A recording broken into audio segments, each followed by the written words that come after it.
Well, good morning, everybody. And let me say a couple of notes of appreciation. First of all, to the Prime Minister of Pakistan and to Field Marshal Munir, who were both incredible hosts. And whatever shortcomings in the negotiation, it wasn't because of the Pakistanis, who did an amazing job and really tried to help us and the Iranians bridge the gap and get to a deal. We have been at it now for 21 hours, and we've had a number of substantive discussions with the Iranians. That's the good news. The bad news is that we have not reached an agreement, and I think that's bad news for Iran much more than it's bad news for the United States of America. So we go back to the United States having not come to an agreement. We've made very clear what our red lines are, what things we're willing to accommodate them on, and what things we're not willing to accommodate them on. And we've made that as clear as we possibly could, and they have chosen not to accept our terms. Questions? Sir, Nick Robertson from CNN. Precisely what have they rejected here?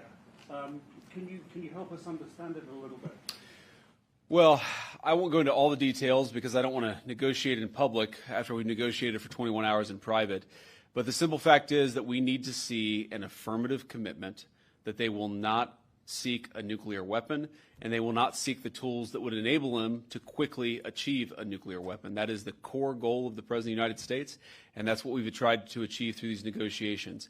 Again, their nuclear program, such as it is, the enrichment facilities that they had before, they've been destroyed.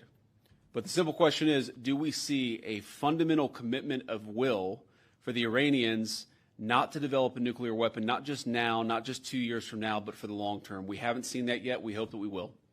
Jen. Was there a framework on anything? And also, did the Iranian frozen assets come up, and did you reach any conclusions on those frozen assets? We talked about all those issues, Jen, and we talked about a number of issues beyond that. And so certainly those things came up. But again, we just could not get to a situation where the Iranians were willing to accept our terms. I think that we were quite flexible. We were quite accommodating. The President told us, you need to come here in good faith and make your best effort to get a deal.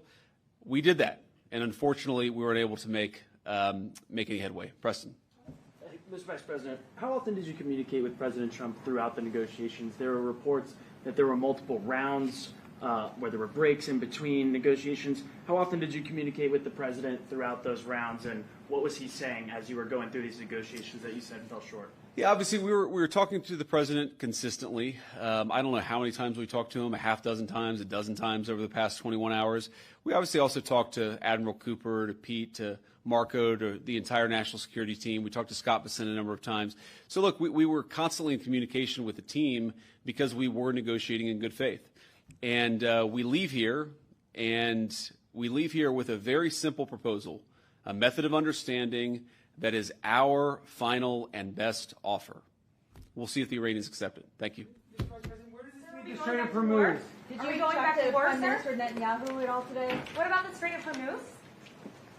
Did they give you any indication of the Supreme Leader's health?